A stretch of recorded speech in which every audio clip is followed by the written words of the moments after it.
자, 2023년에 하나님께서는 우리 늘사랑 공동체 가운데 너는 복이 될지라는 약속의 말씀을 주셨습니다.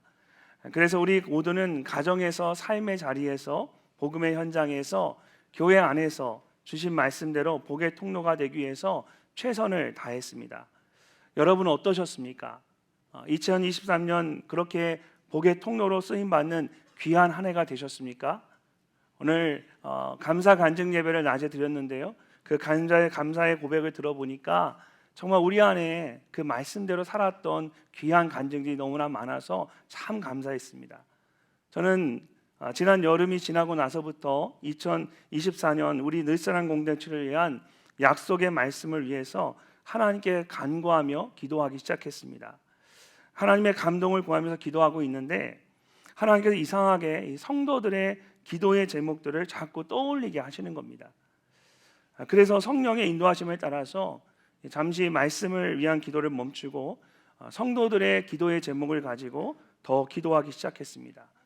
그렇게 며칠 동안을 기도하기를 반복하다가 어느 날 성령님께서 제 마음 깊은 곳을 만지시면서 성도들의 기도의 제목에 담겨있는 성도들의 삶의 깊은 모습을 보게 하셨습니다.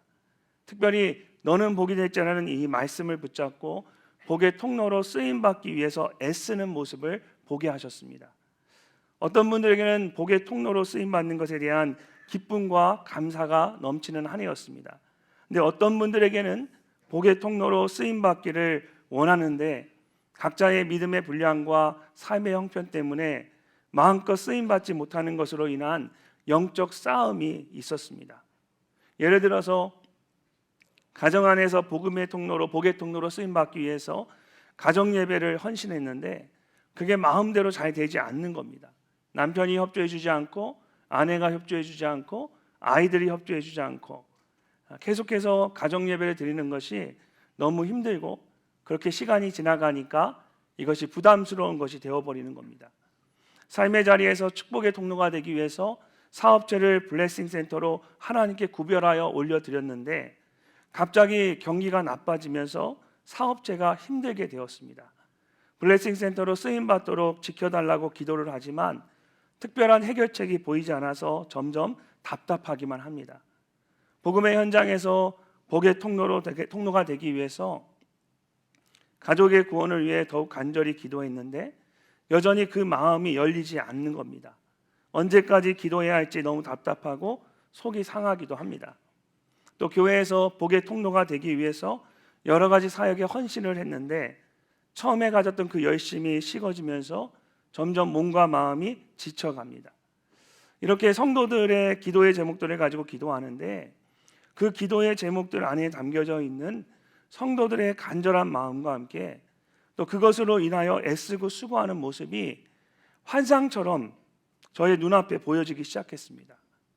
그러면서 2024년을 위한 기도가 아니라 성도들을 위한 기도에 대해 더욱 깊이 들어가게 되었습니다. 그런 깊은 기도 가운데 신비로운 체험도 하게 되었습니다. 기도하는 가운데 공중에 성도들의 기도의 제목들이 쫙 펼쳐지는 겁니다. 마치 영화에서 홀로그램을 보듯이 성도들의 그 모든 기도의 제목들이 제 눈앞에 입체적으로 펼쳐지는 것을 보게 되었습니다. 그러면서 동시에 그 모든 기도의 제목들을 함께 기도하는 그런 신비한 체험을 했습니다. 마치 하나님께서 저에게 다른 어떤 것보다 교회 안에 있는 우리 늘사랑 공동체에 있는 성도들을 위해서 더욱더 기도하라고 강하게 말씀하는 것 같았습니다. 하나님께서 저로 하여금 늘사랑의 모든 성도들이 복의 통로로 아낌없이 쓰임받기 위해서는 우리 공동체 안에 있는 한 사람 한 사람이 먼저 하나님의 임재를 깊이 경험해야 한다는 것을 깨닫게 하셨습니다. 그러면서 저에게 보여주신 말씀이 오늘 함께 읽은 야곱의 사닥다리와 하늘의 문이 열리는 환상에 대한 말씀이었습니다. 오늘 우리가 함께 읽은 이 말씀은 야곱의 인생에 있어서 아주 큰 전환점이 되는 중요한 말씀입니다. 광야 한가운데서 하늘의 문이 열리고 하나님의 사닥다리가 내려오는 놀라운 일을 경험한 후에 야곱의 인생은 전혀 다른 인생이 되었습니다. 야곱은 아버지 이삭을 속여서 장자의 축복을 받기는 했지만 그것이 정말 무엇을 의미하는지는 잘 몰랐습니다. 그러나 하늘의 문이 열리고 하나님의 임재를 경험하게 되면서 비로소 복이 되는 삶에 대해서 온전히 알게 되었고 그런 삶을 살게 되었습니다. 하나님께서 저에게 이 말씀을 주시면서 2024년에는 성도들의 가정마다 삶의 자리마다 복음의 현장마다 교회의 사역 가운데 하늘의 문이 활짝 열리고 하나님의 임재를 더욱 깊이 경험하는 새로운 한 해가 될 것이라는 큰 기대와 소망을 갖게 하셨습니다. 그런 기대와 소망을 가지고 우리 다시 한번 저를 따라서 올해 우리 모두에게 주신 약속의 말씀을 우리 3번 크게 저를 따라 외쳐보도록 하겠습니다. 제가 먼저 외치겠습니다. 하늘의 문을 여소서, 하늘의 문을 여소서, 하늘의 문을 여소서. 아멘. 여러분 혹시 이 하늘의 문을 여소서 위에 작게 영어로 써진 글씨가 보이십니까? 잘 안 보이시죠? 뭐라 써있냐면 Lord, open the gates of heaven이라고 되어 있습니다. 원래 영어 성경에는 여러분 영어 성경을 보시면 open the gate, 문을 여소서 이렇게 단수로 되어 있습니다. 근데 제가 open the gate라고 해서 문을 복수로 쓰도록 했습니다. 왜냐하면 제가 이 말씀을 받고 우리 공동체를 위해 기도하는 가운데 저에게 보신 하나님의 그 환상은 문 하나를 여는 그런 모습이 아니었습니다. 하나님이 우리를 향해서 문을 여실 때에는 양쪽의 문을 활짝 여신다라는 그런 믿음의 확신을 주셨습니다. 올 한해 하나님께서 우리 모두에게 문 하나가 아니라 양쪽의 문을 활짝 열어서 하나님의 임재를 경험하게 하실 줄로 믿습니다. 사랑하는 성도 여러분, 2024년 한 해 하나님께서 여러분을 향해서 하나님의 하늘의 문을 활짝 여실 겁니다. 가정에서, 삶의 자리에서, 복음의 현장에서, 또 교회의 사역 가운데 하늘의 문이 열리고 하나님의 임재를 경험하는 여러분 모두가 되시기를 주님의 이름으로 축복합니다. 자, 그렇다면 오늘 말씀을 통해서 하늘의 문이 열리고 하나님의 임재를 경험하는 것이 우리의 인생 가운데 얼마나 중요하고 귀한 것인지를 함께 나누기를 원합니다. 자, 10절과 11절 말씀을 함께 읽어보겠습니다. 야곱이 브에세바에서 떠나 하란으로 향하여 가더니 한 곳에 이르러는 해가 진지라. 거기서 유숙하려고 그곳에 한 돌을 가져다가 베개로 삼고 거기 누워 자더니. 아멘. 자, 오늘 말씀은 야곱이 아버지 이삭과 함께 살던 고향 브에세바를 떠나서 하란으로 향하는 것으로부터 시작이 됩니다. 야곱이 아버지 이삭을 속여서 형 에서에게 주어져야 할 장자의 축복을 받았습니다. 형 에서가 이것을 알고 동생을 야곱을 죽이려고 했습니다. 아버지 이삭의 나이가 많이 들어서 이제 곧 세상을 떠날 때가 되었으니 곧 야곱을 죽이겠다라는 것입니다. 그리고 이 소식을 야곱의 어머니인 리브가가 듣게 되었습니다. 그래서 리브가가 야곱에게 에서를 피해서 하란에 있는 자신의 오라비인 라반에게 도망을 치라고 했습니다. 결국 야곱이 리브가의 말대로 형 에서를 피해서 브에세바를 떠나서 하란으로 향하게 되었습니다. 브에세바에서 하란까지는 900km가 넘는 먼 거리였습니다. 서울에서 부산까지가 400km가 조금 넘으니까 이 서울과 부산을 왕복하고도 조금 더 가야 하는 먼 거리였습니다. 적어도 한 달 이상은 걸어가야만 했을 것입니다. 아버지의 집을 한 번도 떠나본 적이 없는 야곱이 처음으로 집을 떠나서 그 먼 거리를 가려고 했으니까 얼마나 힘들고 두려웠겠습니까? 야곱이 집을 떠나 며칠을 걸어서 어느 한 곳에 이르렀습니다. 나중에 나오지만 그것의 이름은 피난처라는 뜻을 가진 루스라는 곳이었습니다. 이곳에서 이제 야곱이 그곳에서 하나님의 임재를 경험한 후에 그것의 이름을 베델이라고 하게 될 것입니다. 그러나 그 이전에는 아무도 살지 않는 허벌판 광야였습니다. 그곳에 도착할 때까지 야곱은 해가 떠 있을 때는 계속해서 걸었습니다. 브엘세바에서 베델까지 100km 정도가 되니까 적어도 2, 3일은 계속해서 걸었을 것입니다. 지칠 대로 지친 야곱은 그곳에서 돌 하나를 가져다가 베개를 삼고 누웠습니다. 이렇게 마을이나 성이 아닌 아무도 없는 광야 한복판에 누웠다는 것은 당시에 그의 마음이 얼마나 불안하고 두려웠는지를 보여주는 것입니다. 형 에서가 쫓아올지 모른다는 두려움 때문에 야곱은 마을에 들어가서 편안하게 잘 수가 없었습니다. 그래서 아무것도 없는 벌판에서 짐승들의 소리를 들으며 두려움 가운데 잠시 잠을 자야만 했습니다. 사막이나 광야의 밤은 일교차가 커서 굉장히 춥습니다.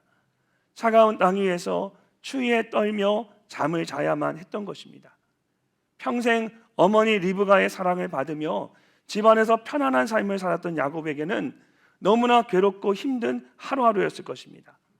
한 달은 걸어가야 도착할 수 있는 삼촌 라반의 집에 무사히 도착할 수 있을지도 스스로도 자신이 없었을 것입니다. 그렇게 형 에서를 피해서 집을 나오는 순간부터 야곱에게는 이제 아무런 소망이 없었습니다. 11절 마지막 말씀에 그곳에 한 돌을 가져다가 베개로 삼고 거기 누웠더니 라고 했을 때 이 누워 자더니 라는 말씀이 헬라어로 달리다굼이라고 할 때 이 쿰, 일어나라 라는 단어의 어근에서 파생된 단어입니다.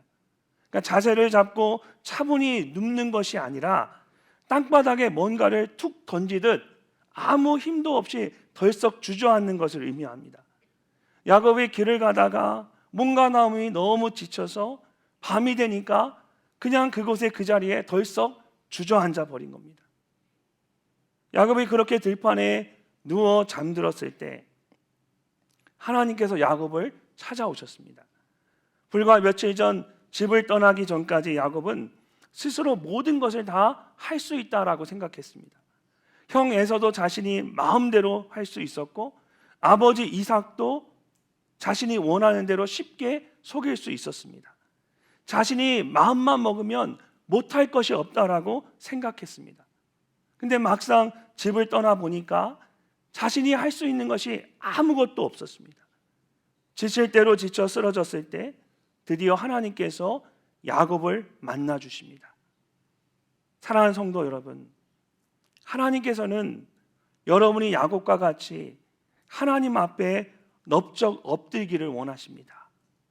여러분이 계속해서 스스로 할 수 있다 생각한다면 하나님께서는 여러분의 인생 가운데 구체적으로 개입하지 않으실 것입니다.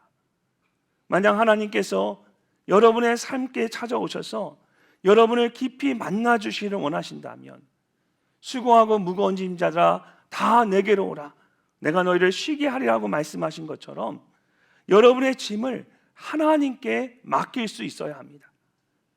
더 이상 홀로 애쓰고 수고하지 마시고 2024년에는 하나님께 모든 것을 맡길 수 있는 여러분이 되시기를 주님의 이름으로 축복합니다.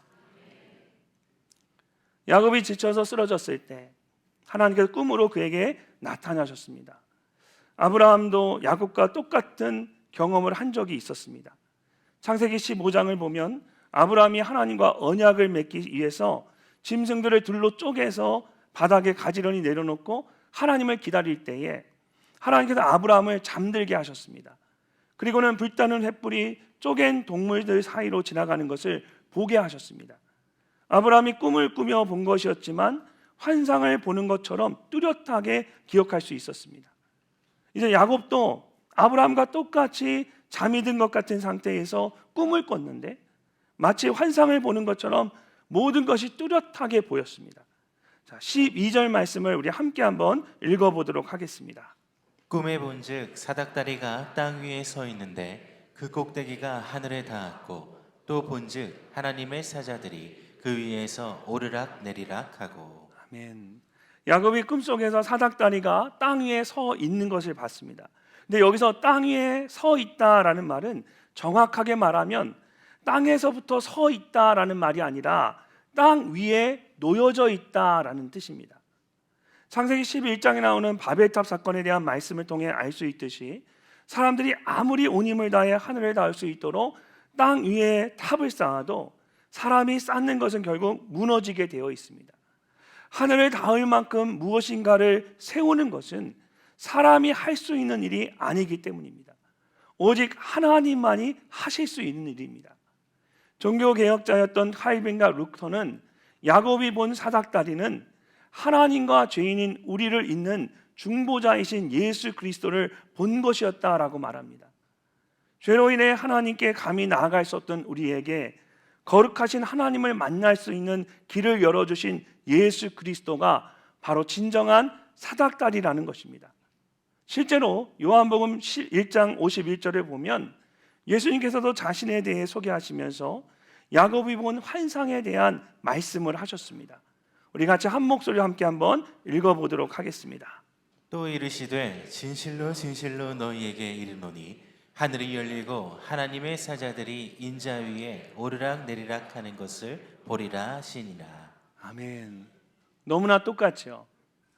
사랑하는 여러분, 예수님께서 내가 곧 길이요 진리요 생명이니 나로 말미암지 않고는 아버지께로 올 자가 없느냐고 말씀하신 것처럼 예수님만이 우리의 유일한 중보자이신 줄로 믿습니다. 올 한 해 참된 중보자 되신 예수 그리스도께서 여러분의 삶 가운데 하늘과 땅을 잇는 사닥다리가 되어 주시기를 주님의 이름으로 축복합니다. 야곱이 보니까 하늘에 닿은 사닥다리가 땅 위에 서 있었습니다. 그리고 하나님의 사자들이 그 위에서 오르락 내리락하고 있었습니다. 이것은 하나님께서 우리를 위하여 열심히 일하고 계심을 의미합니다. 땅에서 하늘로 올라가는 천사들은 우리의 기도의 제목들을 가지고 하나님께 전하기 위해서 뛰어 올라가는 것입니다. 반대로 하늘에서 땅으로 내려오는 천사들은 하나님의 응답을 우리에게 전하기 위해서 뛰어 내려오는 것입니다.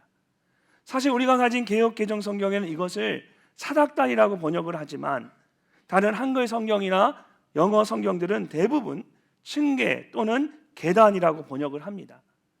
양쪽으로 천사들이 올라가고 내려가야 하기 때문에 이 사닥다리보다는 계단이라고 하는 것이 더 적절하기 때문입니다.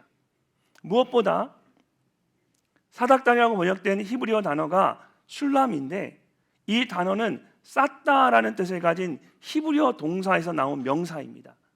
그래서 대부분의 성경학자들은 층층이 쌓아서 만드는 층계나 계단으로 번역하는 것이 훨씬 더 정확한 해석이라고 설명을 합니다.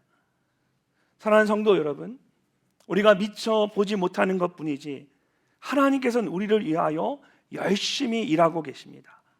올 한 해 하늘에 닿은 사닥다리에 하나님의 천사들이 오르락내리락하며 여러분을 도우시는 그 환상을 보는 은혜가 여러분 모두에게 있으시기를 주님의 이름으로 축복합니다. 말씀을 보면 야곱이 사닥다리만 본 것이 아니었습니다. 이어서 사닥다리 위에 서신 하나님께서 야곱을 향해 말씀하십니다. 13절과 14절 말씀을 우리 함께 한번 읽어보도록 하겠습니다. 또 본즉 여호와께서 그 위에 서서 이르시되 나는 여호와니 너의 조부 아브라함의 하나님이요 이삭의 하나님이라. 내가 누워있는 땅을 내가 너와 내 자손에게 주리니 내 자손이 땅의 티끌같이 되어 내가 서쪽과 동쪽과 북쪽과 남쪽으로 퍼져나갈지며 땅의 모든 족속이 너와 내 자손으로 말미암아 복을 받으리라. 아멘. 하나님께서 야곱에게 하신 말씀을 보면 많은 땅과 자손에 대한 복을 약속하셨습니다. 뿐만 아니라 야곱과 그의 자손들이 사방으로 퍼져나갈 것을 약속하셨고 그들로 말미암아 모든 사람들이 복을 받을 것을 약속하셨습니다. 하나님께서 야곱과 그의 자손들을 하나님께서 주신 그 복을 흘려보내는 복의 통로로 택하신 것입니다. 지금까지 야곱의 인생은 축복을 얻는 것에 맞추어져 있었습니다. 축복을 얻기 위해서 형 에서를 속였고 아버지 이삭을 속였습니다. 야곱은 자신이 축복을 얻을 수만 있다면 못할 것이 없다라고 생각했습니다. 이처럼 야곱의 인생은 오로지 축복을 얻는 것에 집중되어 있었습니다. 그런데 하나님께서 야곱의 인생을 축복을 얻으려고 하는 인생에서 축복이 되는 인생으로 바꾸어 놓으셨습니다. 내 자손이 땅에 티끌같이 되어 퍼져나갈지며 너와 내 자손을 말미암아 복을 받으리라. 단순히 축복을 받기 위한 인생이 아니라 이제는 축복 그 자체가 되는 인생이 되게 하신 것입니다. 사랑하는 성도 여러분, 올 한 해 야곱과 같이 하늘의 문이 열리고 하나님의 임재를 경험하게 될 때에 여러분의 인생이 더 이상 축복을 얻기 위한 인생이 아니라 축복 그 자체가 되는 인생이 되어질 줄로 믿습니다. 그래서 여러분을 통하여서 하나님의 복이 사방으로 퍼져나가고 모든 사람들이 복을 받는 놀라운 일이 일어나시기를 주님의 이름으로 축복합니다. 자, 여기까지는 하나님께서 야곱의 조상인 아브라함이나 이삭에게 하셨던 약속과 거의 똑같은 말씀이었습니다. 근데 그 다음 15절에 보면 야곱에게만 더하여 약속하신 말씀이 나옵니다. 우리 함께 한번 읽어보도록 하겠습니다. 내가 너와 함께 있어 내가 어디로 가든지 너를 지키며 너를 이끌어 이 땅으로 돌아오게 할지라. 내가 허락한 것을 다 이루기까지 너를 떠나지 아니하리라 하신지라. 아멘. 여러분 말씀을 보시면 아시겠죠? 어떤 말씀이 왔다 갔다 하는지. 내가 너를 이렇게 왔다 갔다 합니다. 여러분이 가진 한글 성경으로는 정확하게 확인할 수 없지만 원어된 성경이나 영어 성경을 보게 되면 여기에 동사가 6번 나옵니다. 근데 그 모든 동사의 주어가 내가로 되어 있습니다. 여기서 이 내가는 하나님을 말하는 것입니다. 그리고 모든 동사의 목적어는 야곱을 말하는 너로 되어 있습니다. 이처럼 하나님께서는 약속하시는 자로 자신을 드러내시고 야곱은 그 약속을 받는 자로 나타납니다. 이 말은 하나님께서 야곱의 인생에 반드시 관여하시고 보호하시고 인도하신다라는 것을 강조하고 있는 것입니다. 하나님께서는 아내도 없는 야곱에게 자손을 약속하셨습니다. 아브라함은 그래도 아내가 있었죠. 야곱은 아직 결혼도 하지 않았는데 하나님이 그런 야곱에게 자손을 약속하셨습니다. 심지어 아직 고향을 온전히 떠나지 않은 야곱에게 다시 돌아올 것을 약속하십니다. 하나님께서는 고향을 떠나는 야곱에게 결코 내가 너를 떠나지 않을 것이다 말씀하십니다. 하나님은 고향을 등져야 하는 야곱에게 내가 결코 너를 등지지 않을 거다 약속하십니다. 그러면서 야곱이 잠이 깨어서 이렇게 외칩니다. 야곱이 잠이 깨어 이르되 여호와께서 과연 여기 계시거늘 내가 알지 못하였도다. 여호와께서 과연 여기 계시거늘 내가 알지 못하였도다. 여러분, 여호와께서 과연 여기 계시거늘 이라는 이 고백이 얼마나 놀라운 고백인지 아십니까? 당시에 사람들이 가지고 있었던 생각에 대해 우리가 알면 이것이 얼마나 엄청난 놀라운 고백인지를 알 수가 있습니다. 당시의 사람들은 여러 신들이 있는데 각 신들이 어느 특정 지역에서만 힘을 발휘한다라고 생각했습니다. 그래서 그 지역을 벗어나면 지금까지 살던 신을 버리고 다른 신을 찾아야 한다라고 생각했습니다. 야곱도 마찬가지였습니다.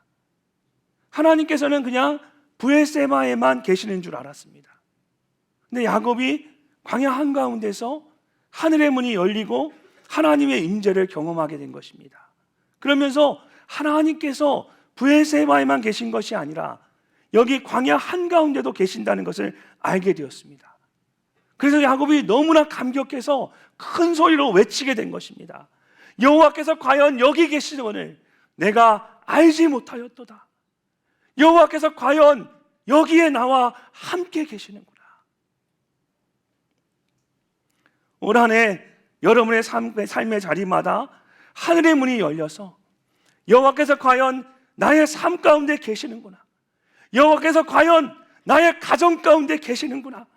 여호와께서 과연 나의 삶의 자리 가운데 계시는구나. 여호와께서 과연 복음의 현장마다 계시는구나. 여호와께서 과연 나의 사역 가운데 교회 가운데 계시는구나. 이렇게 선포하며 외치는 여러분이 되시기를 주님의 이름으로 축복합니다. 야곱이 꿈을 꾸는 가운데 하늘이 열리는 놀라운 경험을 했습니다. 그렇다면 이후로 그에게 어떤 놀라운 변화가 일어났을까요? 야곱은 자신이 베고 잤던 돌을 기둥으로 세우고 그 위에 기름을 부었습니다. 그리고 그곳의 이름을 하나님의 집이라는 뜻으로 베델이라고 했습니다. 그 다음 야곱은 하나님께 서원을 합니다. 하나님과 약속을 한 것입니다. 20절에서 22절까지의 말씀을 우리 함께 읽어보겠습니다. 야곱이 서원하여 이르되 하나님이 나와 함께 계셔서 내가 가는 이 길에서 나를 지키시고 먹을 떡과 입을 옷을 주시어 내가 평안히 아버지 집으로 돌아가게 하시오면 여호와께서 나의 하나님이 되실 것이요 내가 기둥으로 세운 이 돌이 하나님의 집이 될 것이요 하나님께서 내게 주신 모든 것에서 10분의 1을 내가 반드시 하나님께 드리겠나이다 하였더라. 아멘. 여러분, 야곱과 같이 하나님의 하늘의 문이 열리고 하나님의 임재를 경험하며 하나님을 온전히 만난 사람들에게는 하나님 앞에 결단하는 모습이 나타납니다. 하늘의 문이 열리고 하나님의 임재를 깊이 경험하게 되면서 우리의 마음 가운데 하나님을 위해 결단하고 싶은 용기와 믿음이 생겨지게 됩니다.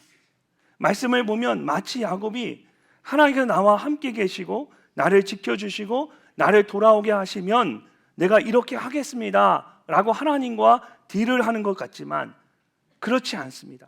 어떻게 피조물인 사람이 창조주신 하나님께 조건을 걸 수 있겠습니까?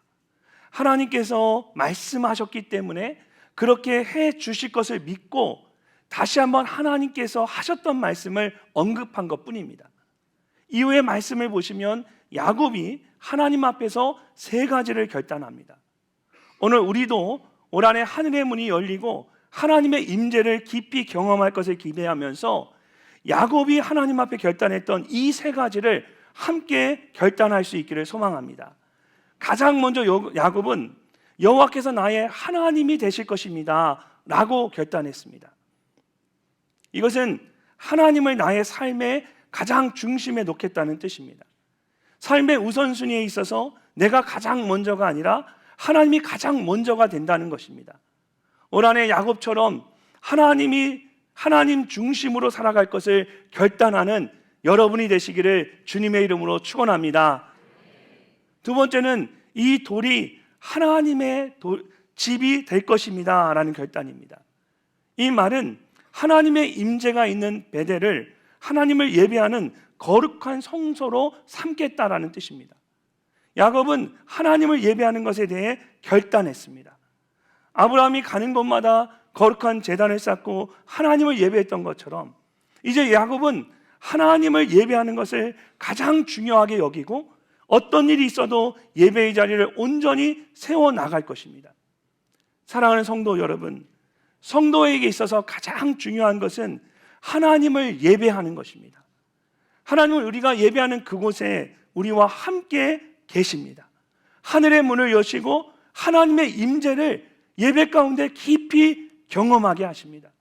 올 한해 야곱과 같이 예배의 자리를 가장 중요하게 여기시고 거룩하게 세워나가시는 여러분이 되시기를 주님의 이름으로 축복합니다. 마지막으로 야곱은 하나님께서 내게 주신 모든 것에서 10분의 1을 내가 반드시 하나님께 드리겠습니다 라고 결단했습니다. 지금까지 자신만을 위해 움켜쥐는 삶을 살았던 야곱이 이제는 하나님을 위하여 드리는 삶을 살겠다라고 결단한 것입니다. 11조에 대해서 사람들마다 다양한 말들을 합니다. 근데 저는 그런 말들이 그렇게 중요하다라고 생각하지 않습니다. 왜냐하면 여러분 오늘 말씀을 보시면 누가 야곱에게 11조에 대해 가르치거나 강요한 것이 아닙니다. 아무도 야곱에게 11조를 강요하지 않았습니다. 그런데 하늘의 문이 열리고 하나님의 임재를 경험하니까 야곱이 스스로 하나님께 10분의 1을 구별하여 드릴 것을 결단하게 되었습니다. 그렇게 결단하면서 그가 가장 먼저 뭐라고 했습니까? 하나님께서 내게 주신 모든 것이라고 했습니다. 야곱의 마음 가운데 내게 있는 모든 것이 내 것이 아니라 하나님께서 내게 주신 것이라는 믿음이 있었습니다. 그러니까 그 중에 10분의 1을 하나님께 드리는 것이 너무나도 당연하게 여겨진 것입니다. 여러분, 하나님을 믿는다는 것은 이제는 내가 내 모든 것의 주인이 아니라 하나님이 내 모든 것의 주인이심을 인정한다라는 뜻입니다. 그런데 내게 있는 것들 중에 가장 하나님의 주인 되심을 인정하기 힘든 것이 바로 물질에 대한 것입니다. 이 말은 반대로 물질의 주인이 하나님이심을 인정하게 되면 내 인생의 모든 것의 주인이 하나님이심을 고백할 수 있다라는 뜻이 됩니다. 올 한해 여러분이 야곱과 같이 내게 있는 모든 것이 하나님께 내게 주신 것임을, 하나님께서 내게 주신 것임을 고백하고 10의 1조뿐만 아니라 모든 것을 정직하게 구별하여 하나님께 드리실 수 있기를 바랍니다. 이것은 단순히 물질을 드리는 것이 아니라 나의 모든 것의 주인이 하나님이심을 믿음으로 고백하는 것입니다. 그런 믿음의 결단이 여러분 모두에게 있으시기를 주님의 이름으로 축복합니다. 야곱이 모든 것을 포기하고 지친 몸과 마음으로 광야 한가운데 주저앉았습니다. 그런데 그곳에서 그가 하늘의 문이 열리면서 하나님의 임재를 깊이 경험하게 되었습니다. 그러면서 그의 삶 전체가 바뀌어졌습니다. 무엇보다 머리로만 알았던 축복의 말씀이 무엇을 의미하는지 온전히 알게 되었습니다. 그래서 더 이상 복을 쫓아 사는 인생이 아니라 이제는 복이 되는 인생을 살게 되었습니다. 사랑하는 성도 여러분, 지난 한 해 하나님께서는 우리에게 너는 복이 될지란 말씀을 통하여 복이 되는 삶에 대해 생각하게 하시고 살아가게 하셨습니다. 이제 올해는 하늘의 문을 여소서라는 말씀을 통하여 우리 모두를 진정한 복이 되는 한 해로 인도하실 것입니다.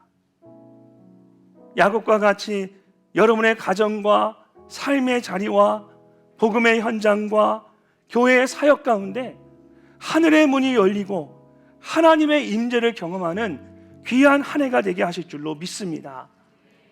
2024년 올 한 해 진정한 복이 되게 하시는 하나님의 은혜를 경험하시는 여러분 모두가 되시기를 주님의 이름으로 축복합니다.